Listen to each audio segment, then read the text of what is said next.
Good evening, all of you. Good evening, Pragati. Good evening, Vedanti. Good evening, Vaishnavi. Good evening, Saili. Good evening, Jahnavi. Very good evening to all. Okay, कैसा रहा बेटा Diwali vacation आप लोगों का? Enjoy किए,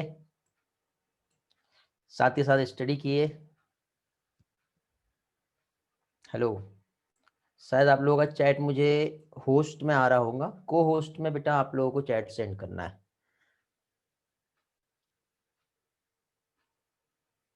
yes, great.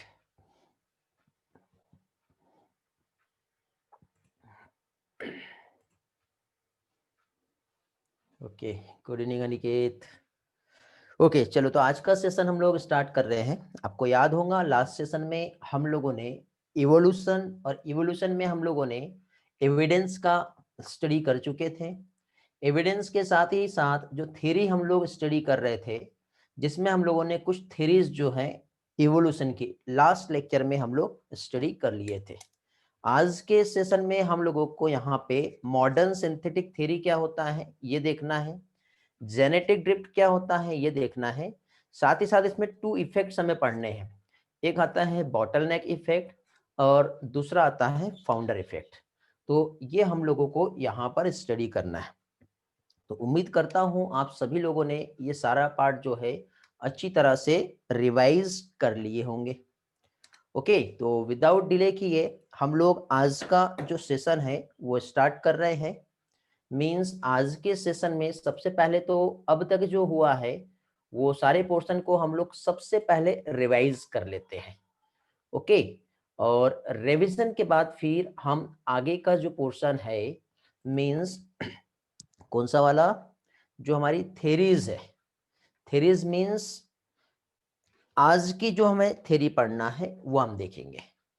तो सबसे पहले हम लोगों ने यहाँ पे जैसे कि इवोल्यूशन की हम बात करें, तो इवोल्यूशन में हम लोगों ने कुछ थ्योरीज जो है सबसे पहले यहाँ पर स्टडी किए थे, जिसमें फर्स्ट थ्योरी जो था वो था लेमार्क का थ्योरी, जो कि एक्वायर्ड कैरेक्टर्स जो है उस पर बेस्ड था। तो ये फर्स्ट थ्योरी हम लोगों ने यहाँ पर देखे थे। इसी के साथ साथ ये जो थ्योरी थी, इसके बाद हम लोगों ने नेक्स्ट डार्विन का थ्योरी हम लोगों ने स्टडी किए थे। डार्विन की थ्योरी जो थी वो कौन सी थी, बताएंगे बेटा? डार्विन का थ्योरी जो है वो कौन सा थ्योरी था? रिस्पॉन्स करो। वैसे भी आज स्ट्रेंथ बहुत कम दिखाई दे रही है बेटा, 25 स्टूडेंट ही आए हैं। लगता बाकी लोगों का दिवाली वैकेशन कंप्लीट नहीं हुआ है। Very good. डार्विन का जो थ्योरी था, great colours, very good Aniket. Natural selection था, ये हम लोगों ने देखे थे। देन फाइनली इसके बाद नेक्स्ट थ्योरी जो आया था वो था किसका थ्योरी? हुगो डेवरिस का। कौन सा थ्योरी था ये? Mutation theory. ओके, और म्यूटेशन थ्योरी के बाद फाइनली आज हम लोगों को जो थ्योरी स्टडी करनी है वो है मॉडर्न सिंथेटिक थ्योरी, मींस जिसे नियो डार्विनिज्म के नाम से भी जानते हैं। ओके, तो वन बाय वन एक बार इन शॉर्ट थोड़ा सा हम रिवाइज करेंगे। आप लोगों का भी साथ ही साथ मुझे रिस्पांस चाहिए कि यहाँ पे हम लोगों ने क्या क्या स्टडी किए थे। तो आपको याद होगा लेमार्क जो है, यहाँ पे जो हम लोगों ने थ्योरी देखे, तो ये थ्योरी बेस्ड थी किस तरह से बेटा, जो इन्वायरमेंट में जो चेंज हो रहा था, तो इन्वायरमेंट के चेंज के साथ ही साथ ऑर्गेनिजम्स जो है उसके जीनोटाइप और उसी के फिनोटाइप में चेंज हो रहा है। इसमें मतलब ऐसे ऑर्गन जो सबसे ज्यादा यूज होते हैं उसका बहुत ज्यादा डेवलपमेंट हो जाएगा, बट जो ऑर्गन यूज नहीं होते हैं उसका डेवलपमेंट नहीं होगा, वो डीजनरेट हो जाएंगे। इस तरह से लेमार्क में जो है, इस थ्योरी में लेमार्क ने कहा था। जैसे कि फॉर एग्जांपल हमने एक जिराफ का एग्जांपल देखे थे, जिसमें उसकी लॉन्ग नेक जो है और लॉन्ग फॉर लिम्स जो है, ये इसका बेस्ट एग्जांपल है, जो कि बहुत बड़े हो गए, क्योंकि जब छोटे झाड़ पत्ती को खाते थे तो उनकी गर्दन नीचे रहती थी, जब नीचे के पेड़ और ट्री खत्म हो गए तो उनको ऐसे ऊपर ऊपर होते होते बड़े होना पड़ा, तब जाके ये वो सर्वाइव कर पाए। लेकिन वेस्टिजियल ऑर्गन जो है वो धीरे धीरे डिसअपियर होते गए। एक्वाटिक बर्ड्स की हमने बात की थे, पेंगुइन्स की, ठीक है, आपको याद होगा, तो वो भी यहाँ पे क्या हुए, उनके जो ऑर्गन्स है वो डिसयूज होने की वजह से डीजनरेट हो गए। लेकिन इस पे कुछ एक्सेप्शंस निकला, जिसमें हमने माइस का एक्सपेरिमेंट देखे थे और एक पॉलो एक डॉग का एक्सपेरिमेंट जो है, ठीक है, जो कि एक्वायर्ड कैरेक्टर पेरेंट्स से ऑफस्प्रिंग्स में ट्रांसफर नहीं हो रहे हैं, क्योंकि कैरेक्टर एक सोमेटिक कैरेक्टर होते हैं और एक जम्स कैरेक्टर होते हैं। तो जो जम सेल्स में जो कैरेक्टर होंगे, यदि उसमें कुछ चेंजेस होता है तो वही कैरेक्टर जो है वो जनरेशन टू जनरेशन आगे ट्रांसफर होता है। इसलिए इस थ्योरी को जो है कुछ एक्सेप्शंस की वजह से रिजेक्ट किया गया। ओके, लिंक शेयर नहीं हुई है क्या बेटा? Today link is not share on group so strength is low, ऐसा कुछ प्रॉब्लम है क्या? I don't know. नहीं बेटा, लिंक मॉर्निंग में ही शेयर हो गई थी शायद। अच्छा, लिंक शेयर नहीं हुई है। ओह, अब मेरे पास फिलहाल व्हाट्सएप वाला फ़ोन नहीं है।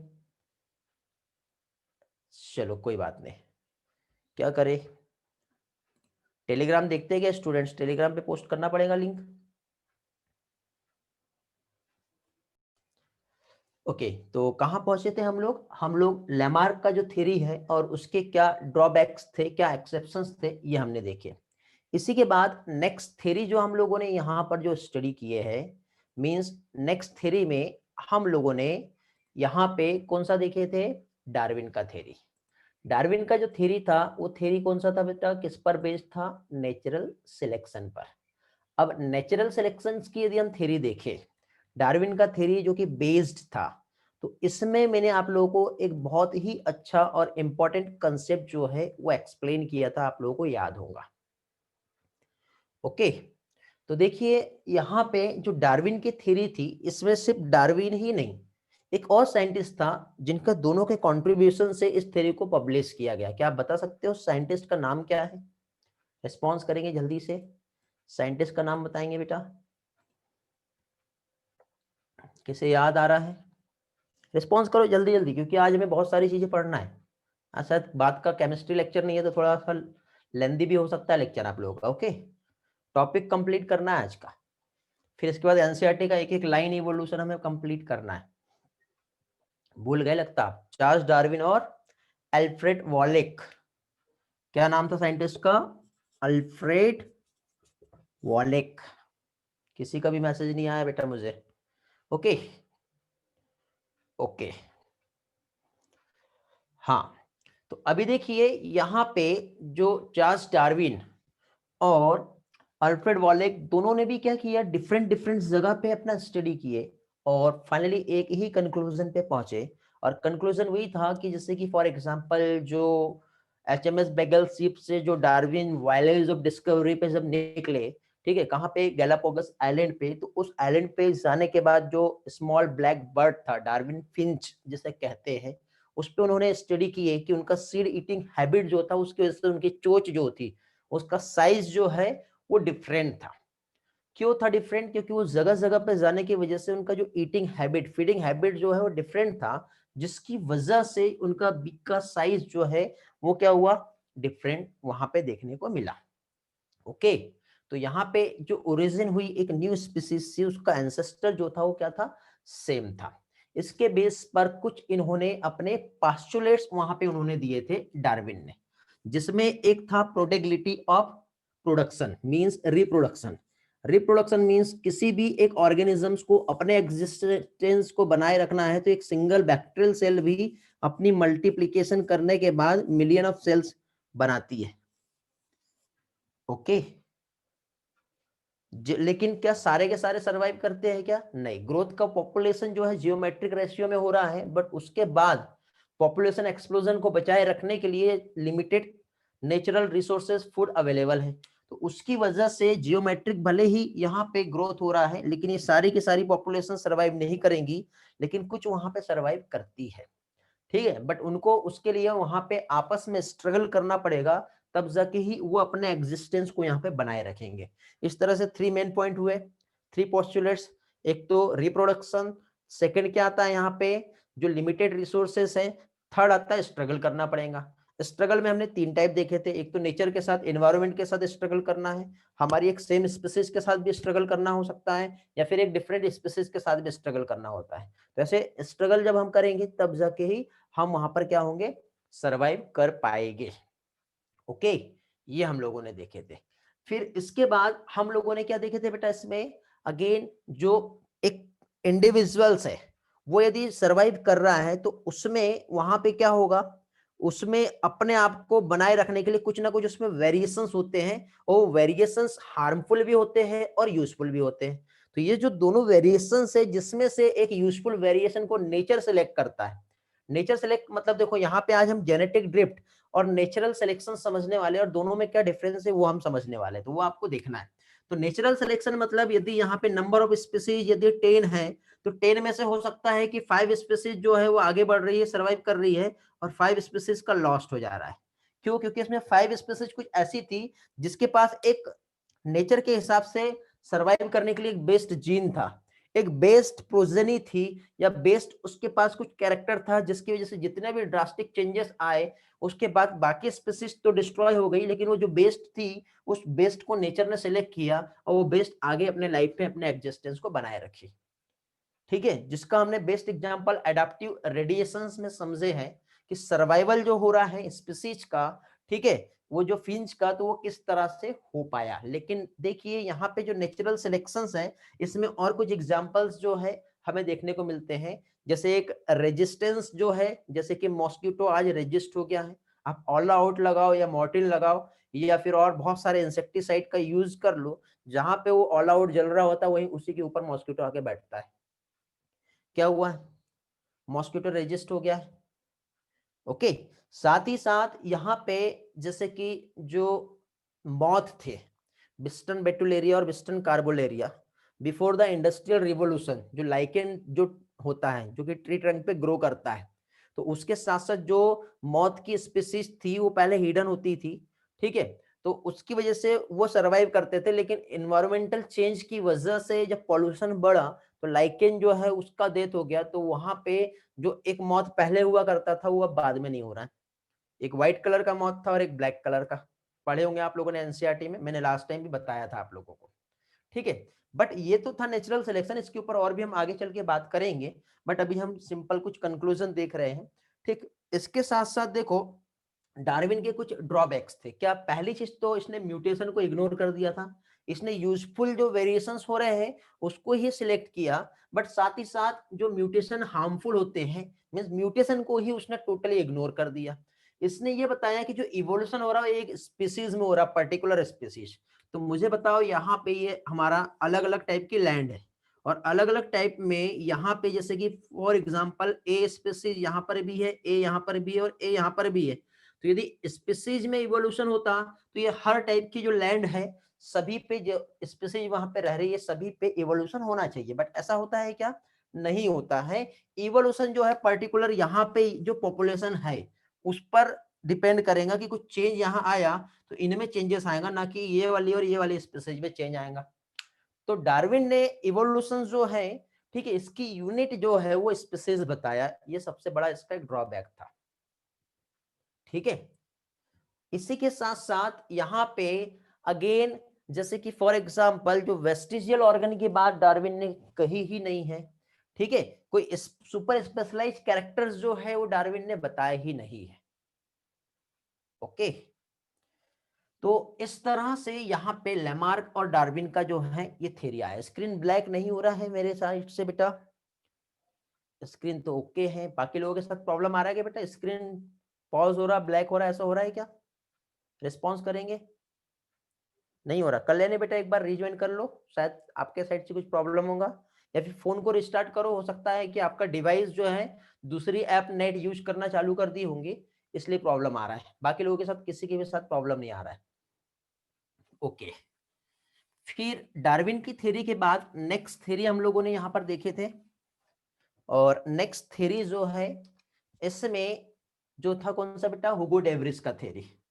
प्लांट था इवनिंग प्राइम रोज, ओनियोथेरा लेमार्कियाना।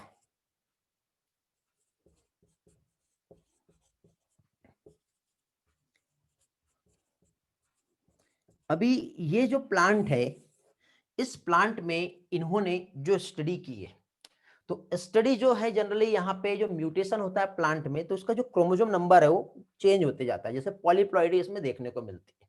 जब सेल्फ पॉलिनेशन यहाँ पे इन्होंने करा है, तो सेल्फ पॉलिनेशन की वजह से यहाँ पे उन्हें जो है जनरली कुछ रिजल्ट्स मिले, जो किसकी वजह से था, म्यूटेशन की वजह से था, जो कि डार्विन ने इसको टोटली इग्नोर किया था।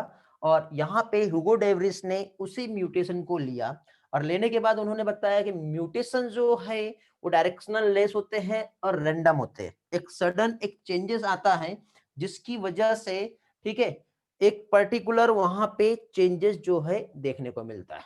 वेरी गुड कल्याणी, अभी कोई प्रॉब्लम नहीं आ रहा होगा आपको। तो अब देखिए यहाँ पे जो यूजफुल म्यूटेशन होता है उसको ही नेचर सिलेक्ट करता है, और यूजफुल म्यूटेशन जो है 1000 में सिर्फ एक ही, या 10,000 में सिर्फ एक ही म्यूटेशन ऐसा होगा जो कि क्या होगा बेटा, यूजफुल होता है, और उसी को नेचर जो है वो क्या करेगा, सिलेक्ट करेगा, जिसकी वजह से एक ओल्ड स्पीसीज है और ये ओल्ड स्पीसीज में कुछ चेंजेस आएंगे, जिसकी वजह से एक न्यू स्पीसीज यहाँ पे जो है प्रोड्यूस होगा। ठीक है, मतलब एक ही स्पीसीज में उसका फिनोटाइप बदल गया, एकदम से वो जंप करती है। तो जंप करने के लिए मैंने एक टर्म आपको यहाँ पे बताया था, मतलब हर स्पीसीज नॉर्मल नॉर्मल हो रही है सारी, लेकिन उसमें एक स्पीसीज जंप करके कुछ एक नया आपको उसने फिनोटाइप ला ली, जिसके लिए टर्म जो है मैंने बताया था आप लोगों को, हमारे एनसीईआरटी ने भी जो है रिप्रेजेंट किया उस टर्म को। याद है क्या है उस टर्म का नाम?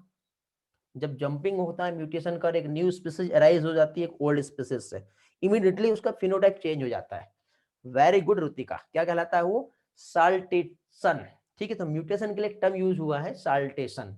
तो बेटा एनसीईआरटी में ऐसे छोटे छोटे टर्म लिख करके कंप्लीट कर दिया है। उस टर्म को समझने के लिए हमें कंसेप्ट को समझना बहुत जरूरी है। आपको ऐसा लग रहा होगा कि ये बहुत लेंथी जा रहा है इवोल्यूशन, बट नहीं बेटा, जब हम एनसीईआरटी का एक एक लाइन जब डिक्टेशन में पढ़ेंगे, तब एक एक पार्ट को मैं आपको इस थ्योरी से कनेक्ट करूंगा, एक एक एग्जांपल और एक्सप्लेनेशन से कनेक्ट करूंगा, तब आपको खुद को फील होगा कि रियल में इवोल्यूशन जो हमने पढ़े वो ऐसा ही बहुत जरूरी था। और क्वेश्चन कहीं से भी कितना भी ट्विस्ट करके पूछे, आपका एग्जाम में स्कोर म्यूटेशन को अपने इवोल्यूशन को लेकर के बहुत अच्छा रहेगा। ओके, तो अब देखो ह्यूगो डेवरिस का जो थ्योरी है कहां कहां पे सपोर्ट किया, वेस्टिजियल ऑर्गन जो है उसको सपोर्ट किया। वेस्टिजियल ऑर्गन के साथ ही साथ यहाँ पे जैसे जो पॉलीप्लाइडी जो देखने को मिलती है प्लांट में, ठीक है, ये सबसे ज्यादा जो है ऑब्जर्व की जाती है। एनकॉनशिप का मैंने एक एग्जांपल आप लोगों को बताया था, तो एनकॉनशिप में भी हम लोगों ने यहाँ पे इसके जो है एग्जांपल्स देखे थे। तो ये ह्यूगो डेवरिस का थ्योरी था। फाइनली आज हम लोगों को यहाँ पे जो स्टडी करनी है वो है modern synthetic theory of evolution. यहाँ तक के बेटा सभी का क्लियर है? रेस्पॉन्स करेंगे जल्दी से। 42 स्टूडेंट आ चुके हैं, बाकी के आई डोंट नो किधर है, कुछ प्रॉब्लम है, नहीं आए, क्या हुआ, किसी से कुछ क्वेरीज हो तो आप पूछ सकते हो, अदरवाइज आगे का पोर्शन हम कंटिन्यू करेंगे। Everything is clear? Very good. Rutika, Pragati, Aniket, Vedanti, Neha, इतने लोगों के रिस्पांस मिले हैं। नेहा, बेटा नेहा आप, आपका रियल नेम नेहा ही है या और कोई नाम से ज्वाइन किए हो? आई डोंट नो, समझ में नहीं आ रहा मुझे। ओके, न्यू नेम दिख रहा है मुझे, यही है। हेलो, चलो आगे बढ़ते हैं। अभी यहाँ पे हम लोग जो है को होस्ट पे चैट करना है। कल्याणी, कल्याणी आपका मैसेज इधर आ रहा है वो सही आ रहा है? ओके, हाँ बेटा ईश्वरी, को होस्ट पे मैसेज करना है। यदि आपको रिकॉर्डिंग में क्लाउड रिकॉर्डिंग दिखती है तो को होस्ट आपके पास अलग ही वहां पे ऑप्शन दिखता है। ओके, हाँ बेटा, चलो तो आगे बढ़ते हैं हम लोग। नेक्स्ट पार्ट मींस अब हम लोग यहाँ पे मॉडर्न सिंथेटिक थ्योरी जो है ये हम देखेंगे। तो modern synthetic theory of evolution, बेटा आज का लेक्चर बहुत ही ज्यादा इंपॉर्टेंट और समझने वाला है। जो लोग नहीं आए हैं आई डोंट नो, अभी भी मैसेज कर दो, देख लो आपके इसमें पार्टिसिपेंट लिस्ट में जाके कोई आपके फ्रेंड्स ऐसा तो नहीं कि नहीं है जो रेगुलर रहते हैं और क्लास करते हैं, क्योंकि ये वाला पार्ट बेटा लाइव क्लास में समझना ही जरूरी है। क्योंकि यहाँ पे जहां नहीं समझा आप वहां पे मुझसे पूछ सकते हो कि सर वो वाला पार्ट फिर से रिवाइज कराए, ठीक है, तब जाके ही आपको उसका बेनिफिट होगा, अदरवाइज आई डोंट नो। ठीक है, लिंक नहीं पहुंची ग्रुप पे, शुभम, कोई बात नहीं बेटा, मैंने लिंक टेलीग्राम पे पोस्ट किया हूँ, आपके कोई फ्रेंड्स है तो उनको आप टेलीग्राम से लिंक कॉपी करके पेस्ट कर लो, या फिर बोल दो join to old link, better रहेगा। ठीक है, चलो तो आगे बढ़ते हैं। मॉडर्न सिंथेटिक थ्योरी जो है ये हम देखेंगे। लिंक नहीं पहुंची तो बाकी लोगों की रिस्पॉन्सिबिलिटी है, वो कॉल करे। अब मेरे पास फोन अवेलेबल नहीं है फिलहाल, अश्विनी मैम को मैसेज कर दो, आप ही लोग एक मैसेज कर दो, मैम लिंक पोस्ट कर दो ओल्ड वाली, ऐसा सर ने बोले हैं ऐसा बोल दो आप अश्विनी मैम को। ओके, मेरा एक मैसेज पहुंचा दो वहां तक के, बेटर रहेगा। ठीक, चलो तो आगे बढ़ते हैं। अभी मॉडर्न सिंथेटिक थ्योरी हम देखेंगे, जिसे नियो डार्विज्म भी कहते हैं।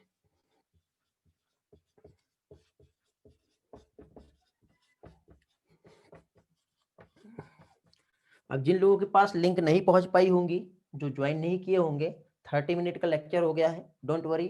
उस 30 मिनट के लेक्चर्स में टोटल मैंने रिवीजन सेशन यहाँ पर लिया हूँ। ओके, तो डरने की नीड नहीं है, कोई प्रॉब्लम नहीं है ऐसा।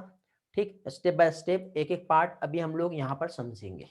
तो देखिए बेटा, जो मॉडर्न सिंथेटिक थ्योरी, आपको याद होगा लास्ट लेक्चर हम लोगों का जो हुआ था, उसमें इस थ्योरी को मैंने ऐसा ओवरव्यू ही लिया था, क्योंकि उस दिन हम लोगों ने बहुत सारा पार्ट सेल्फ स्टडी प्लान को लेकर के हमने डिस्कस किए थे।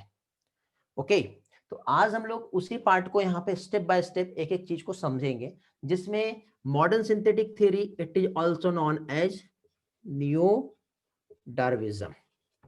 अब ये जो नियो डार्विज्म की जो थ्योरी है, इसमें बहुत सारे साइंटिस्ट हैं, उन्होंने मिलके इस थ्योरी को प्रपोज्ड किया है। जिसमें जैसे कि फॉर एग्जांपल मैंने लास्ट टाइम आपको बताया था, एक साइंटिस्ट है डॉबझांस्की, मेयर इसमें है, उसी के साथ साथ हुगो डे व्रीज जो है उन्हें भी लिया है इस थ्योरी में।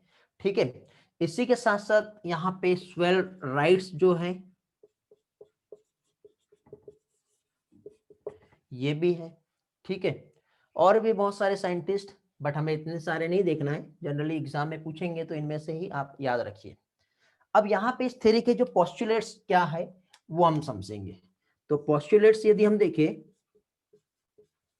ठीक है, रूल्स हम कह सकते हैं, फैक्ट्स हम कह सकते हैं, ये थ्योरी क्या बोलती है। तो ये थ्योरी में बेटा जो डार्विन की थ्योरी है और हुगो डे व्रीज की थ्योरी है, दोनों को मिला के और कुछ और नए कंसेप्ट को जोड़कर इस थ्योरी को बनाया गया है। तो ये सारी थ्योरी का एक कंक्लूजन है, जो कि काफी सारी बातों को यहाँ पे प्रूव करती है। तो यहाँ पे देखिए, सबसे पहली चीज, सबसे बड़ा जो ड्रॉबैक डार्विन की थ्योरी में जो था, इवोल्यूशन का यूनिट ऑफ इवोल्यूशन जो है, क्या बताया था डार्विन ने, पढ़े अभी हमने रिवाइज किया बेटा, क्या बताया था यूनिट ऑफ इवोल्यूशन, रिस्पॉन्स करते जाओ जल्दी जल्दी, अभी पढ़े हम लोगों ने थोड़ी देर पहले। वेरी गुड, स्पीसीज थी। Good Aniket, good Tejaswini, good कलर्स, गुड रुतिका, गुड ऐश्वरी। तो अब यहाँ पे हमें इस थ्योरी से ये पता चलता है कि इवोल्यूशन का जो यूनिट स्पीसीज नहीं है, क्या है, पॉपुलेशन है। तो पहली चीज तो हमें यहाँ पे ये समझ में आ गई कि इवोल्यूशन का यूनिट जो है, मतलब इवोल्यूशन पर्टिकुलर कोई भी एक स्पीसीज में नहीं होता है, इवोल्यूशन उस एरिया में रह रही एक कंप्लीट इंटायर पॉपुलेशन में होगा, क्योंकि एनवायरनमेंट में चेंज होगा या फिर जीन फ्रीक्वेंसी जो चेंज होती है उसकी वजह से वहां पे चेंजेस आते हैं, मींस पॉपुलेशन। अब इसको समझने के लिए हमको यहाँ पे एक बहुत ही इंपॉर्टेंट कंसेप्ट समझना पड़ेगा, जिसे कहते हैं जीन पूल। क्या कहते हैं, जीन पूल। ठीक है, ऐसे कुछ कुछ टर्मिनोलॉजी एनसीईआरटी ने छोड़ दिया है बेटा, जबकि बहुत जरूरी है ये। जीन पुल क्या होता है ये हम समझेंगे अभी।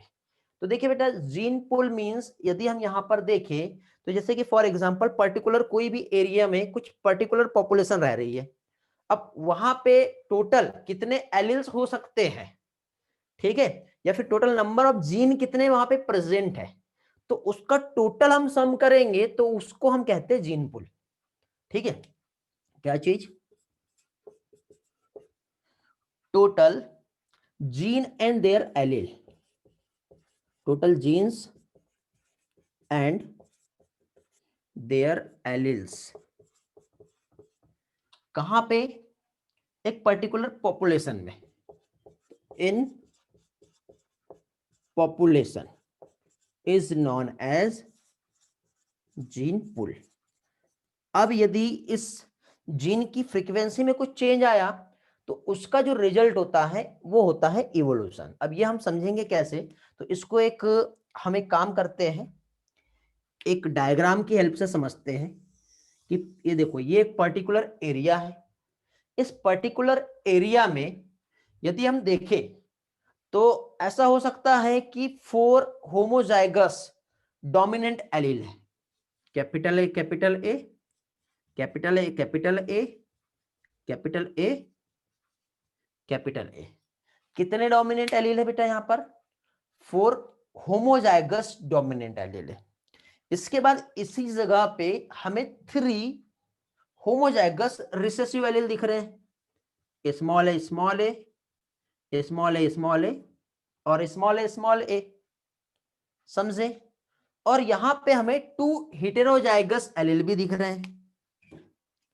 ठीक है, capital A, small A, again capital A, small A. किस पार्ट को समझ रहे हैं अभी हम लोग जीन पूल को समझ रहे हैं। ठीक है, ये समझा तो आपको जेनेटिक ड्रिफ्ट क्या होता है ये समझेगा। वो समझ में आया तो आपको हार्डी वेनबर्ग का इक्विलिब्रियम क्या है वो समझेगा। ठीक है, बॉटल नेक इफेक्ट क्या होता है, और एक और इफेक्ट है कौन सा, फाउंडर इफेक्ट। ये क्या होता है, ये आपको इस डायग्राम को समझने के बाद ही समझने वाला है, इसलिए फोकस करो यहाँ पे हम क्या देख रहे हैं। तो अब देखो, यदि ये टोटल यदि हम देखें तो इसमें पर्टिकुलर ये जो जीन है इसका एक फ्रीक्वेंसी है। जैसे कि फॉर एग्जांपल क्या चीज, क्या देखे हम लोगों ने, बताओ? 4 होमोजाइगस डोमिनेंट एलील है। ओके, रिसेसिव कितने हैं? 3 है। तो 3 होमोजाइगस रिसेसिव हो गया, और 2 हमें जो दिख रहे हैं वो क्या हो गया, हेटेरोजाइगस हो गया। तो अब हमें क्या करना है, फ्रीक्वेंसी निकालना है। तो फ्रीक्वेंसी हमें जो देखना है, तो फ्रीक्वेंसी हम कैसे कैलकुलेट करेंगे? तो फ्रीक्वेंसी में कैपिटल ए का फ्रीक्वेंसी कितना है और स्मॉल ए का फ्रीक्वेंसी कितना है? तो 10 जो हो गए वो कैपिटल ए हो गए। कैलकुलेट करो, 1 2 3 4 5 6 7 8 तो यही थे, और हेटेरोजाइगस वाले 2 आ रहे हैं।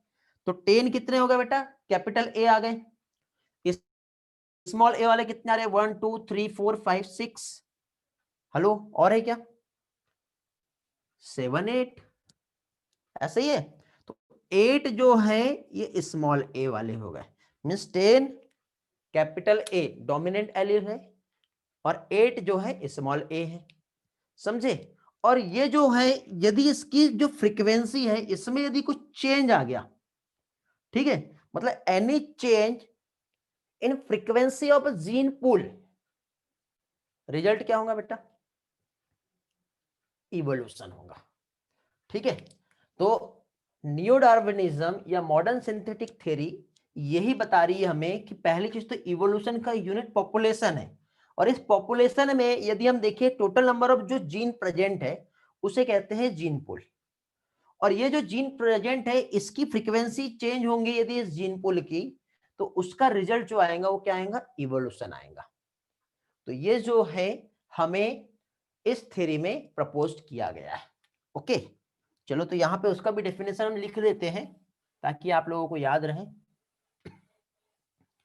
ठीक है बेटा, हर स्टेप के बाद मैं पीछे होता हूं, तब आप स्क्रीनशॉट खुद से लेते रहिए यदि लेना है तो। ठीक है, तो क्या बता रहा हूं मैं आप लोगों को यहाँ पे, एनी चेंज, इवोल्यूशन कैसे होगा इस जीन पूल में चेंजेस आने से, वो हम देख रहे हैं। तो एनी चेंज किसमें बेटा, is frequency of gene pool. ठीक है, frequency of gene pool of population. तो इस पॉपुलेशन की जीन पुल की फ्रीक्वेंसी यदि चेंज हो गई तो इसका रिजल्ट क्या होगा, इसका रिजल्ट होगा इवोल्यूशन। समझ में आया जीन पुल क्या होता है? बहुत से स्टूडेंट को जीन पुल लास्ट तक के नहीं समझता है, जीन पुल अभी ही आपको समझ में आ जाना चाहिए। अब इसके कुछ फैक्टर्स है बेटा जो अफेक्ट करता है। ओके, अब ये जो जीन पूल जो चेंज हो रहा है ये कैसे, अपने आप तो नहीं हो जाएगा ना कोई फैक्टर्स है जिसकी वजह से ही यहाँ पे चेंजेस देखने को मिलेंगे। तो वो फैक्टर क्या है वो अभी हम समझेंगे। ये वाला पार्ट क्लियर हो गया, क्योंकि मैं क्लीन करने वाला हूँ, आगे बढ़ने वाला हूँ। रिस्पॉन्स करेंगे जल्दी से। हेलो, स्क्रीनशॉट वगैरह हो गए? ओके, प्रगति, ईश्वरी, रुतिका, ग्रेट, तेजस्विनी, कल्याणी। आगे बढ़ते हैं अभी हम लोग। नेक्स्ट पार्ट अभी हम देखेंगे, मींस यहाँ पे जीन पूल की फ्रीक्वेंसी चेंज हो रही, तो अपने आप नहीं होंगी, कुछ ना कुछ फैक्टर्स है जो अफेक्ट करते हैं, जिसकी वजह से इवोल्यूशन हमें देखने को मिलेगा। तो फैक्टर अफेक्टिंग जीन पूल ये हम देखेंगे अभी। Factor affecting gene pool. Okay, strength बढ़ा क्या हमारा? 45 ही है। चलो, तो बेटा 45 स्टूडेंट ऐसे हैं हमारे जो बहुत एक्टिव है और रियल में लाइफ में आप आगे बहुत जल्दी बढ़ोगे। ठीक है, बाकी के जो है वो एक्सक्यूज ढूंढ रहे हैं या फिर इंतजार कर रहे हैं, और इंतजार बेटा वही करता है जिसको बहुत आराम से पहुंचना है, लेकिन जिसको जल्दी पहुंचना है वो किसी का वेट किए बिना लाइफ में वो आगे बढ़ते रहेगा। ओके, चलो तो आगे बढ़ते हैं। फैक्टर अफेक्टिंग जीन पुल। तो जीन पुल में सबसे पहले यदि पॉइंट फर्स्ट देखे तो म्यूटेशन जो है, ये देखो पर्टिकुलर यहाँ पे जितनी भी पॉपुलेशन थी, यदि इस पॉपुलेशन में म्यूटेशन होगा तो म्यूटेशन होने की वजह से जीन के फ्रीक्वेंसी में चेंज आ जाएगा। अब म्यूटेशन दो टाइप का हो सकता है, या तो इंटायर क्रोमोसोम में होगा या फिर एक पर्टिकुलर जीन में होगा, क्रोमोसोम एब्रेजेशन कहते हैं जिसे। ओके, तो म्यूटेशन दो तरीके से हो सकता है, जिसकी वजह से जो जीन पूल है उसका जो फ्रीक्वेंसी है वो चेंज हो जाएगा, पॉइंट ए। सेकेंड पॉइंट यदि हम देखें तो यहां पे जो आता है रिकॉम्बिनेशन। आपको याद होगा रिकॉम्बिनेशन में इस तरह से हम लोगों ने जब मियोसिस का स्टडी किए थे, तो मियोसिस में हम लोगों ने इस तरह से दो क्रोमोसोम हमने देखे थे, एक फादर से आ रहा था और एक मदर से आ रहा था। इसके ये वाले जो पार्ट थे ये क्या थे बेटा? ये नॉन सिस्टर क्रोमेटिड थे। क्या था ये? Non sister chromatid. और नॉन सिस्टर क्रोमेटिड जो है इनके बीच में सेगमेंट जो है वो क्या हो रहा था? एक्सचेंज हो रहा था। याद आ रहा है? क्रॉसिंग ओवर, मियोसिस वन जो है उसमें हम लोगों ने प्रोफेज वन देखे थे। प्रोफेज वन में कौन सा फेज? चलो बताओ जल्दी से। क्रॉसिंग ओवर कौन से स्टेज में होता है सेल डिवीजन की? जल्दी से बताएंगे रिस्पॉन्स में क्विकली। कौन सा फेज था? कौन सा स्टेज था? यार किसी का आंसर नहीं आ रहा, मैं नहीं बताऊंगा अभी आपको, बताइए जल्दी से। कलश का आंसर आया बेटा, वेरी गुड कलश, ग्रेट। बाकी लोग? बाकी लोग मैं अभी भी नहीं बताऊंगा, कलश ने भी आंसर दे दिया, वो भी नहीं रिवाइज कराऊंगा कि क्या बोला उसने। तेजस्विनी नो बेटा। ईश्वरी बेटा, ईश्वरी उसके आगे पूछ रहा हूं क्या आता है। जानवी नो बेटा। अटेम्प्ट तो करो भले गलत हो। नो कल्याणी। एनाफेज नहीं होता बेटा, पैकाइटिन होता है। क्वेश्चन रिपीट, मैंने आंसर ही दे दिया अनिकेत।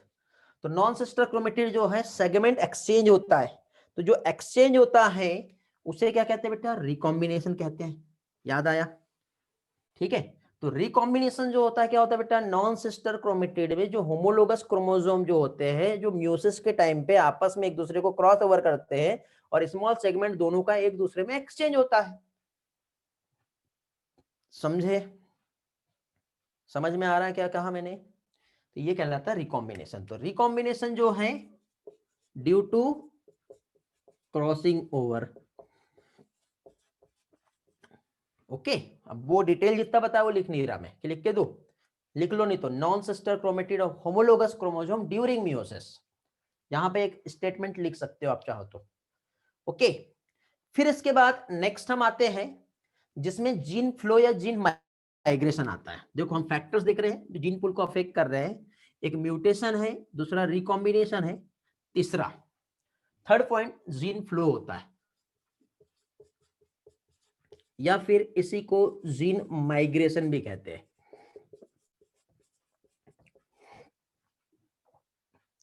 अब ये क्या है? अब इसमें बेटा दो टाइप आते हैं, एक तो इमिग्रेशन आता है और एक इमिग्रेशन आता है। आप बोलोगे ये क्या है? ये बेटा अब इकोलॉजी में पढ़ेंगे, ठीक है? इकोलॉजी का थोड़ा सा पोर्शन मैं यहां पर भी कवर कर रहा हूं आपको। एक होता है इमिग्रेशन और एक होता है इमिग्रेशन, ठीक है, अब ये क्या है, इसको थोड़ा सा डायग्राम और एग्जांपल से समझते हैं। जैसे कि पर्टिकुलर ये एक एरिया है और यहाँ पे n नंबर ऑफ स्पीसीज जो है रह रही, मतलब ये एक पर्टिकुलर पॉपुलेशन है। इस पॉपुलेशन से कुछ लोग यहाँ से छोड़ के इधर साइड चले गए। जब यहाँ से कुछ लोग इधर चले गए और ऑलरेडी जब यहाँ पे पहले से ही कुछ पॉपुलेशन, मतलब कुछ लोग यहाँ पे ऑलरेडी थे, इनके बीच में आपस में मैटिंग होगा और कई हजारों साल के बाद जब इससे एक स्पीसीज आएगी तो ये इनके जैसी नहीं होंगी, ये अलग ही रहेंगी। ये इवोल्यूशन हो गया। या फिर ऐसा हो सकता है कि इधर से कुछ लोग जो है इधर आ गए, तो यहां से बाहर जाना मींस एग्जिट हो रहा, इमिग्रेशन। उधर से इधर आना मींस इन हो रहा है, तो ये देखो इनटू, ठीक है, और ये एग्जिट। ये आई और ई से आपको इजीली याद होगा कि इमिग्रेशन और इमिग्रेशन दोनों का स्पेलिंग डिफरेंट है, इसका मीनिंग क्या होता है। ये इकोलॉजी में भी है बेटा, आपको समझा ये मीनिंग क्या है। तो ये है बेटा जीन फ्लो या फिर जीन माइग्रेट, माइग्रेट कर गए ना तो उसकी वजह से ऑब्वियसली इवोल्यूशन तो होना ही है। सॉरी, समझा। फिर से बताना है तेजस्विनी, ओके। हाँ, देखिए बेटा, जीन फ्लो या जीन माइग्रेशन हम समझ रहे हैं। तो जीन फ्लो या फिर जीन माइग्रेशन, इमिग्रेशन मतलब इन होना, इमिग्रेशन मतलब एग्जिट होना। जैसे कि सपोज ये एक जगह है, यहाँ पे कुछ लोग थे जो यहाँ से या तो चले जाएंगे, या फिर ये जगह है इसमें बाहर से कुछ लोग आ जाएंगे। तो बाहर से जब कुछ लोग इसमें आ रहे हैं तो ये वाला इमिग्रेशन कहलाएगा, या फिर यहाँ से कुछ लोग जब यहाँ से चले जा रहे हैं तो ये इमिग्रेशन कहलाएगा। तो बाहर से कुछ लोग आके इनके साथ ब्रीडिंग होंगी, या यहाँ से कुछ लोग कहीं और गए तो उनके साथ उधर कहीं ब्रीडिंग होंगी, जिसकी वजह से बेटा एक न्यू प्रोजेनी जब प्रोड्यूस होंगी कई हजारों साल के बाद, जब जीन आपस में मिक्स होंगे तो एक नया वहां पे रूप तैयार होगा, नया फॉर्म्स वो प्रोड्यूस करेंगे, दैट लीड्स टू इवोल्यूशन। समझा बेटा जीन फ्लो और जीन माइग्रेशन का मीनिंग क्या है, कंसेप्ट समझना बेटा। मैं थ्योरी तो इसके मैं आपको ऐसे कैसे जो सारे नोट्स प्रोवाइड कर दूंगा आपको, ओके। वैसे मैंने प्रोवाइड किया हूँ एलन का, मैंने लास्ट टाइम आप लोगों को एक मॉड्यूल दिया था, उसमें भी बहुत अच्छा कंसेप्ट दिया हुआ है।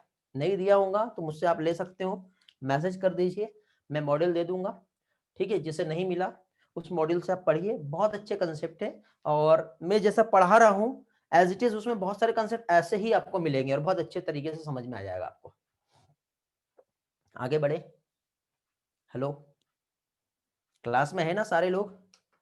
46, एक बढ़ गया अभी, 70 के ऊपर रहते थे, आधे स्टूडेंट है अभी, चलो कोई बात नहीं, चलो ग्रेट। तो ये पॉइंट्स हमने देखे, mutation, recombination, gene flow, gene migration.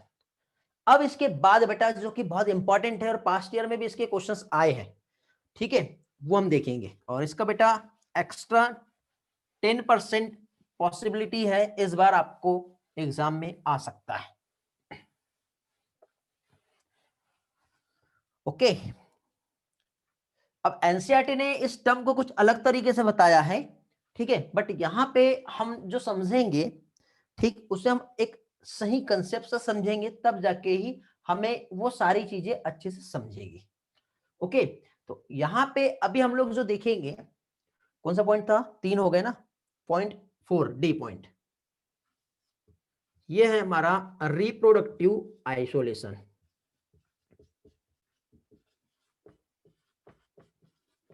अब ये रिप्रोडक्टिव आइसोलेशन का मीनिंग क्या होता है, पहले तो हम ये समझ लेते हैं, क्योंकि कई स्टूडेंट को रिप्रोडक्टिव आइसोलेशन जो है इसका मीनिंग नहीं मालूम होता है, पहली चीज। और दूसरी चीज यहाँ पे एक और ये है कि रिप्रोडक्टिव आइसोलेशन जो है ये वेरी इंपॉर्टेंट है, किसके लिए बेटा, स्पेसिएशन के लिए। आपको याद आ रहा होगा एनसीईआरटी ने ये टर्म जो है ये सिर्फ बता दिया, इसका मेन कीवर्ड कुछ भी नहीं समझाया है, याद आ रहा है? यदि आपने पढ़े होंगे एनसीईआरटी तो स्पेसिएशन एक जगह टर्म यूज किया है। अब बहुत से स्टूडेंट मेरे पास बार बार आते हैं और पूछते सर ये स्पेसिएशन क्या होता है, ये साल्टेशन क्या होता है। तो बेटा वो एक 2 लाइन का डेफिनेशन जो है वो समझ के रट के कोई फायदा नहीं है। एक्चुअल उसका कंसेप्ट क्या है, कहां से आया है वो, उसका मीनिंग क्या है, वो जब तक नहीं समझेगा तो उस पर आप क्वेश्चन सॉल्व नहीं कर पाओगे, ठीक है। तो स्पेसिएशन क्या होता है ये हमें समझना है। तो स्पेसिएशन की यदि हम बात करें तो स्पेसिएशन से बेटा फॉर्मेशन होता है न्यू स्पीसीज, ठीक है, स्पेसिएशन की यदि हम बात करें तो यहाँ पे फॉर्मेशन ऑफ रिप्रोडक्टिव आइसोलेटेड, क्या कह सकते हैं हम, फॉर्म, पहले तो डायरेक्ट सिंपल टर्म में समझो, formation of new species, species को मैं एसपीएसपी लिखता हूं, ठीक है, आपको पता है, वैसे तो नहीं मालूम होगा तो याद रखो, speciation means formation of new species. अब न्यू स्पीसीज की यदि हम बात करें तो कौन सी बेटा, जिनके बीच में आपस में इनब्रीडिंग हो रहा है, ठीक है, मींस यहां पे हम क्या कह सकते हैं, group of reproductive isolated individuals, ठीक है, स्पीसीज को हम सिंपल टर्म में क्या कह सकते हैं बेटा, ग्रुप ऑफ रिप्रोडक्टिव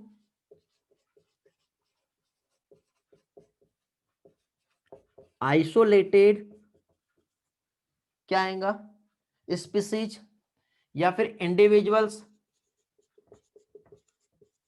अब आप बोलोगे कि सर ये आइसोलेटेड रिप्रोडक्टिव, इसका मीनिंग क्या है, ठीक है, अब आइसोलेटेड का मतलब जैसे कि देखो यहां पे ये पॉपुलेशन है, ये ह्यूमन की पॉपुलेशन है, जो आपस में इनके बीच में ब्रीडिंग हो सकता है, इधर साइड ये पॉपुलेशन जो है हॉर्स की हो गई, इनके बीच में भी इंटरब्रीडिंग हो सकता है, बट ह्यूमन और हॉर्स के बीच में पॉसिबल है क्या मैटिंग, नहीं है।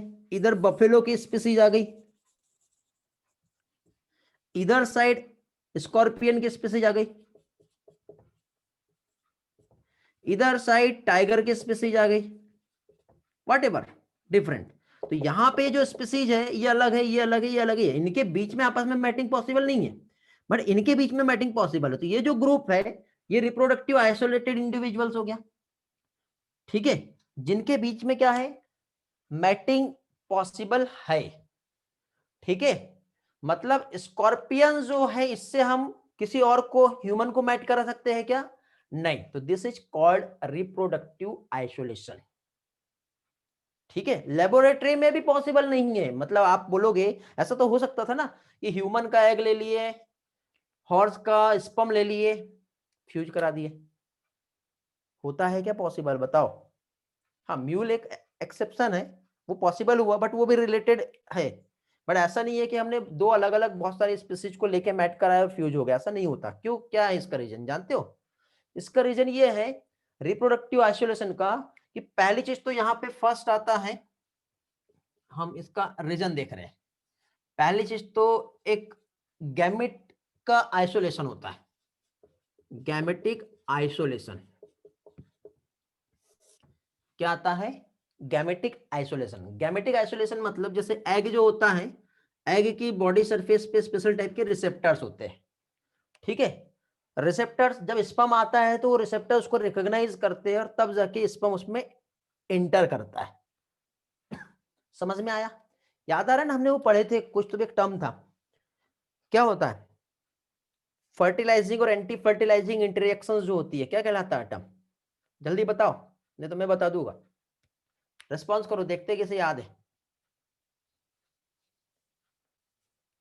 पढ़े ना यार, हम लोगों ने ह्यूमन रिप्रोडक्शन में पढ़े थे, हाँ, पॉलन ग्रेन स्टिग्मा भी है, ह्यूमन रिप्रोडक्शन में मैंने बताया था, स्पर्म एग के पास जब जा रहा है तो एक रिएक्शन होती है, कौन सी रिएक्शन होती है, कंपेटिबल नहीं बोल रहा हूं बेटा, नहीं ईश्वरी, नो कलर्स,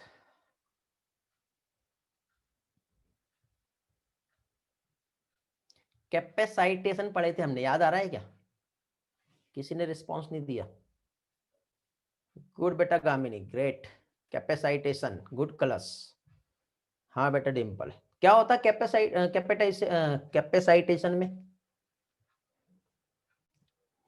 बताएंगे,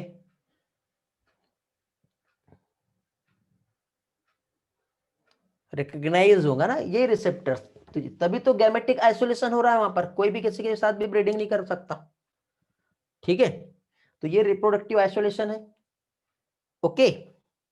इसके बाद एक बिहेवियर आइसोलेशन भी होता है, बिहेवियर आइसोलेशन मतलब क्या होता है, कुछ स्पीसीज जो होती है वो एक स्पेशल टाइप के केमिकल सब्सटेंस, फेनोहार्मोन्स कहते हैं जिसे, वो सिक्रेट करता है, तो वो जो स्पेशल टाइप के हार्मोन्स या केमिकल सब्सटेंस या स्पेशल टाइप की वॉइस जो होती है, वो जो है जब प्रोड्यूस होता है तो एक सिग्नल रहता है कि एक पर्टिकुलर कुछ स्पेशल टाइप के स्पीसीज में कि वो जो है वो कपलेशन के लिए वो रेडी हो गए, तो वो उनका बिहेवियर है, हर टाइम पे वो रेडी नहीं रहते कपलेशन के लिए। ठीक है, तो ये जो होता है ये बिहेवियर आइसोलेशन कहलाता है। ठीक, अब इसमें हम लोगों को जो है यदि हम देखें तो एक स्पेशल बहुत ही ज्यादा अच्छा इंपॉर्टेंट टर्म जो है हम लोगों को समझना है। ठीक है, रिप्रोडक्टिव आइसोलेशन जो है ये तो गैमेटिक आइसोलेशन तो है, मतलब यहाँ पे टोटल हमको एक चीज समझ में आ रही है कि रिप्रोडक्टिव आइसोलेशन जो है ये क्या है बेटा, इन ब्रीडिंग बिटवीन पॉपुलेशन प्रिवेंटेड हो जाए यदि किसी कारण से, क्या चीज, इन ब्रीडिंग बिटवीन, ठीक है, पॉपुलेशन यदि हम देखें क्या हो गया, प्रिवेंटेड हो गया।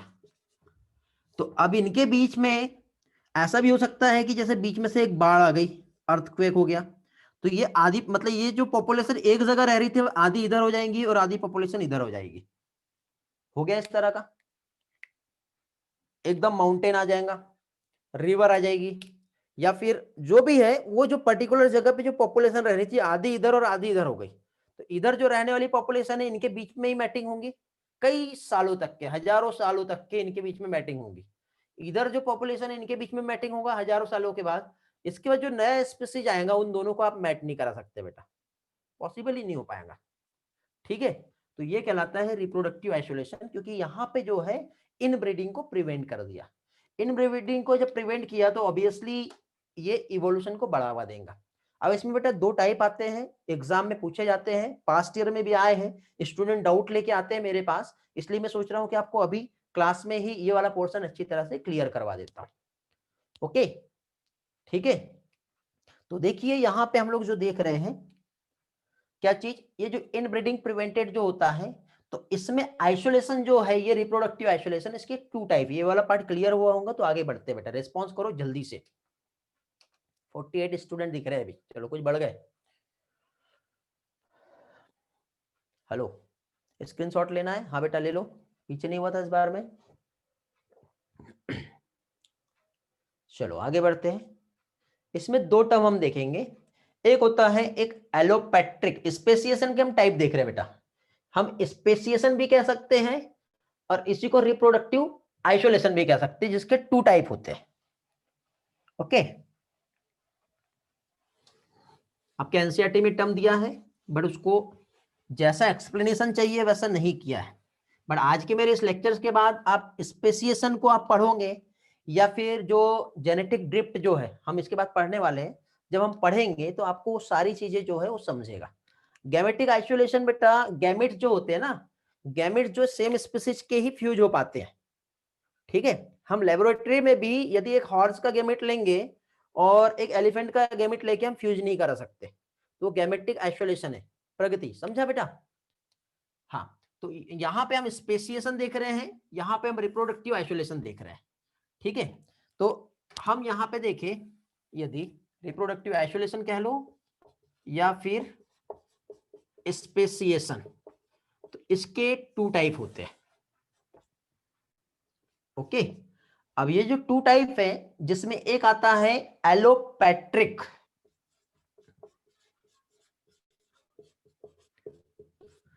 एलोपैट्रिक स्पेसिएशन या एलोपैट्रिक आइसोलेशन, कोई भी एक टर्म हम यूज कर सकते हैं। सेकंड आता है सिंपैट्रिक,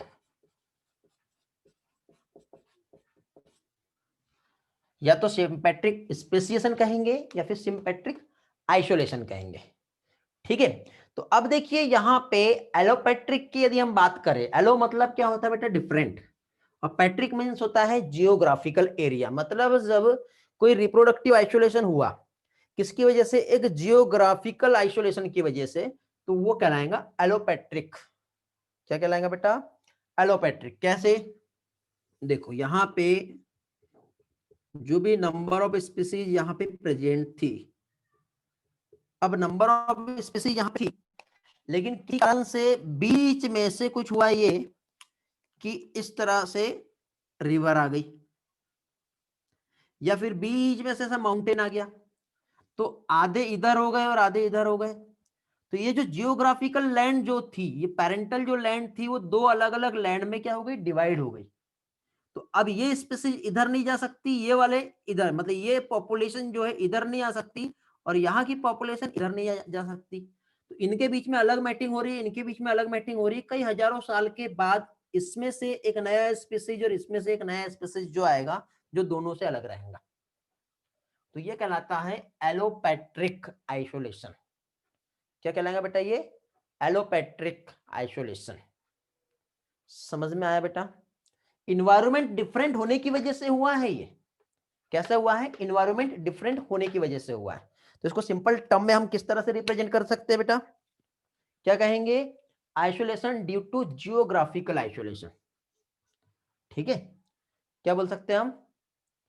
ड्यू टू जियोग्राफिकल एरिया, या उसमें चेंजेस आने की वजह से। ओके, ड्यू टू जियोग्राफिकल, ये समझा? तो रिप्रोडक्टिव आइसोलेशन, हम इसे ये भी कह सकते हैं कि reproductive isolation due to physical barrier. ये एक फिजिकल बैरियर है जिसकी वजह से दोनों में अलग अलग वहां पे चेंजेस आ गए। ये नोट करके रखना जो मैं बता रहा हूं। ठीक है, कौन सा पार्ट रिपीट करना है बेटा? वैष्णवी, हेलो, रिस्पॉन्स करो। बाकी लोग ये समझा के एलोपैट्रिक समझा होगा, तो सिम्पैट्रिक पे आते हैं।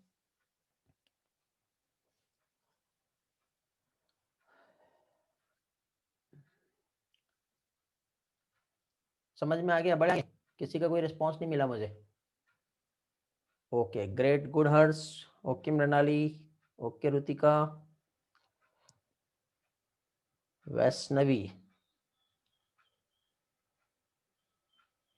Allopatric means environment, physical barrier बेटा। माउंटेन आ जाएगा, रिवर आ जाएगी, किसी भी कारण से एरिया अलग अलग हो गया, तो अलग एरिया में रहने की वजह से उसमें क्या होगा बेटा? इन्वायरमेंट अलग हो जाएगा। और इन्वायरमेंट जो है यदि चेंज हो गया, तो उसकी वजह से वो रिप्रोडक्टिवली आइसोलेटेड हो गए। और जब इन्वायरमेंट एक फिजिकल बैरियर या जियोग्राफिकल बैरियर जब वहां पे आता है, तो वो एलोपैट्रिक कहलाता है। ठीक है, हाँ हाँ, दोनों से अलग रहेंगे ना बेटा, समझे? सिम्पैट्रिक आइसोलेशन की हम बात करें तो sympatric isolation means reproductive isolation without any physical distance या फिजिकल बैरियर। यहां पे देखो एक स्पीसीज है, ठीक है, ये एक पॉपुलेशन है यहां पर, और इस पॉपुलेशन में एक स्पीसीज यहां पे आ गई और एक स्पीसीज यहां हो गई, मतलब यहां पे कुछ ना कुछ म्यूटेशन हुआ। और म्यूटेशन होने की वजह से उसी जगह में हो सकता है कि कुछ पानी में रहने लगे, और कुछ उसी के साइड वाली जगह लैंड वहां पे रहने लगे। ठीक है, तो इस तरह से जब किसी भी विदाउट एनी डिस्टर्बेंस, कोई डिस्टेंस नहीं है, बहुत क्लोज है, ठीक है, कोई वहां पे एरिया की बात नहीं आ रही, उसी एरिया में हो रहा है, तो इस टाइप का जब वहां पे रिप्रोडक्टिव आइसोलेशन हो रहा है, तो वो कहलाता है सिम्पैट्रिक। सिम मतलब सेम होता है, एलो मतलब डिफरेंट होता है, अदर। सिम्पैट्रिक और एलोपैट्रिक समझ में आ गया बेटा अभी क्या होता है? बहुत ही इंपॉर्टेंट टर्म है, यदि ये समझा तो आगे बढ़ते हैं। को नहीं समझ में आया है? बाकी लोगों को समझा? सिम्पैट्रिक एक बार और बताना है, ईश्वरी को शॉर्ट में रिवाइज करना है। ठीक है, ओके, एक काम करते हैं, इसको ऐसे नहीं समझते।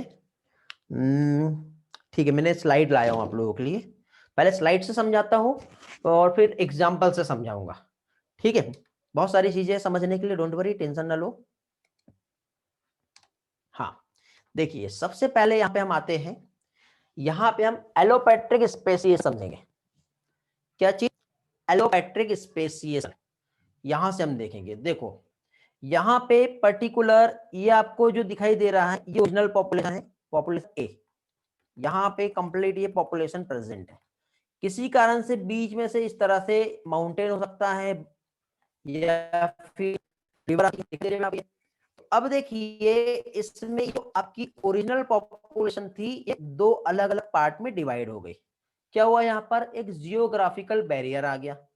एक लंबे टाइम के बाद जब आप देखोगे तो इधर की जो स्पीसीज है वो अपने आप में कुछ चेंजेस देखने को मिला, इधर जो स्पीसीज बनी वो कुछ अलग टाइप की आई। मतलब यहाँ पे तो ऑलरेडी वो जैसी थी वैसी ही रहेंगी, इधर जो है कुछ अलग हो गई, या फिर इधर चेंज हो सकता है।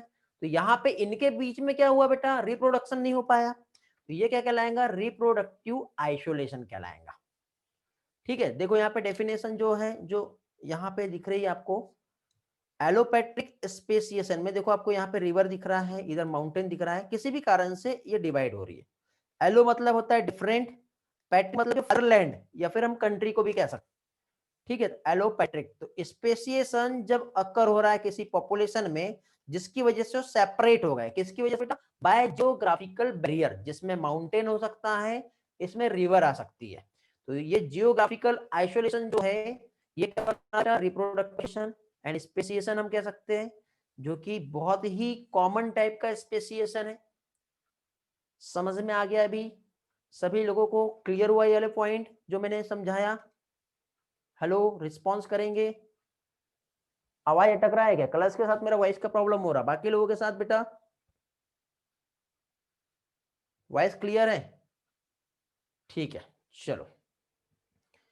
तो ये क्या हो गया बेटा, ये हो गया एलोपैट्रिक। अब ये एलोपैट्रिक जो है, इसमें देखो ये एग्जांपल देख रहे हैं हम, यहां पे देखो ये जो है कुछ स्पीसीज जो है यहां पे इस तरह से जो है ग्रो करी, बीच में से ऐसा रिवर आ गई, तो ये स्पीसीज अलग हो गई और ये वाली अलग हो गई। तो इसमें एक नए टाइप का स्पीसीज ग्रो करेगा, यहाँ पे एक नए टाइप के स्पीसीज ग्रो करेगा। समझे? तो इस तरह का जो है स्पेसिएशन एलोपैट्रिक स्पेसिएशन कहलाता है। ठीक है, समझ में आ गया एलोपैट्रिक क्या होता है? एलोपैट्रिक के बाद अभी यहां पे आपको मैं सिम्पैट्रिक क्या होता है ये समझा देता हूं। तो सिम्पैट्रिक बेटा बहुत ही इजी और बहुत ही सिंपल है। देखो सिम्पैट्रिक में यही पॉपुलेशन है, दिख रही है, ये ओरिजिनल पॉपुलेशन है, इसी ओरिजिनल पॉपुलेशन पे म्यूटेशन होने की वजह से अंदर एक नया पॉपुलेशन आ गया, तो ये बी है और ये ए है, स्पेसिएशन हो गया। एरिया बदला क्या? नहीं, same geographical area, same fatherland, वहां पे एक न्यू स्पीसीज जो है फॉर्म हो गई है, एक सिंगल एंसेस्टर स्पीसीज से, और सारे के सारे सेम जियोग्राफिकल रीजन पर ही प्रेजेंट है। ठीक है, जियोग्राफिकली वो सेपरेट हुए क्या? नहीं हुए। ठीक है, हो सकता है जैसे प्लांट में पॉलीप्लॉइडी देखने को मिलती है, क्रोमोसोमल म्यूटेशन हो सकता है, कुछ भी हो सकता है, बैक्टीरिया में बहुत ज्यादा कॉमन है बेटा। ठीक है, तो ये कहलाता है सिम्पैट्रिक स्पेसिएशन। अब आपको अच्छे से समझ में आ गया होगा, अभी नीड नहीं है इससे आगे जाने की। ओके, क्लियर हो गया? चलो आगे बढ़े, फिर नेक्स्ट पार्ट पे चले। Okay, great.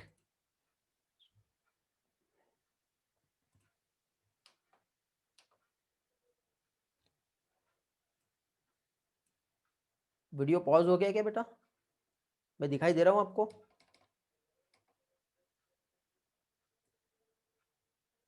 स्क्रीन ब्लैक आ रही है? ओके, चलो एक बार मैं रिवाइज करा दे रहा हूँ जो भी थोड़ी देर पहले समझाया। यहाँ पे मैंने आपको एग्जाम्पल बताया बेटा, एग्जाम्पल में स्पेसिएशन हम लोग देख रहे थे, एक एलोपैट्रिक का और दूसरा हम लोग देख रहे थे सिम्पैट्रिक का, जिसमें मैंने यहाँ पे स्क्वायरल का एक एग्जाम्पल बताया कि जैसे सपोज इधर एक स्क्वायरल है और इधर बीच में ये जो रिवर थी, ये छोटी रिवर थी, जिसकी वजह से दोनों स्क्वायरल एक दूसरे के पास आ जा सकते थे, मैटिंग हो रहा था, स्पेसिस दोनों का सेम था। लेकिन बाद में आगे चल के क्या हुआ, ये जो रिवर है वो बहुत गहराई तक के हो गई, जिसकी वजह से दोनों भी स्क्वायरल जो है आपस में एक दूसरे के पास आ जा नहीं सकते थे। तो इनके बीच में जो है बेटा एक रिप्रोडक्टिव आइसोलेशन हुआ, एक जियोग्राफिकल एरिया की वजह से, जो क्या कहलाएगा, एलोपैट्रिक। एक एग्जांपल मैंने यहाँ पे आपको जो बताया बेटा, एप्पल मैगोट फ्लाई का, जो कि एक हाथोन ट्री पे रह रहा था और दूसरा एप्पल ट्री पे। तो ये जो है एक स्पीसीज जो है एक फ्लाई, जो कि इस ट्री के फ्रूट्स को खा रहा था और दूसरा फ्लाई एप्पल ट्री के फ्रूट को खा रहा था। जब इसकी प्रोजेनी होगा तो इसके टेस्ट में एप्पल का ही टेस्ट रहेगा, जो कि दूसरे ट्री को नहीं खा सकता। तो ये है तो पास में, इनके बीच में जियोग्राफिकल लैंड सेम है, तो इस टाइप का जो है ये रिप्रोडक्टिवली आइसोलेट हो गए। तो इस टाइप का आइसोलेशन जो हो क्या कहलाता है बेटा, सिम्पैट्रिक कहलाता है। ये हम लोगों ने देखे। फिर एक एग्जांपल मैंने आपसे पूछा, सीड ईटिंग बर्ड है, ये सीड ईटिंग बर्ड जब यहाँ से उड़ के फ्लाई करते हुए जब कैक्टस ईटिंग बर्ड बन गए, ठीक है, तो इनके बीच में एक लंबा सा डिस्टेंस आ गया। तो इस टाइप का जो फिंच है वैसे तो होना चाहिए सिम्पैट्रिक, बट ये सिम्पैट्रिक ना होते हुए एलोपैट्रिक होता है। इसका रीजन बताया मैंने, लॉन्ग डिस्टेंस है। इस गैलापागोस आइलैंड पर जो लॉन्ग डिस्टेंस आ रहा है उसकी वजह से ऐसा होता है। और नेक्स्ट इसमें हम क्या पढ़ने वाले हैं ये मैंने समझाया। अब रिकॉर्डिंग ऑफ हो गई थी, इसलिए मैंने आपको शॉर्ट में रिवाइज भी करवा दिया। ओके, समझ में आ गया बेटा? क्लियर हो गया? हेलो,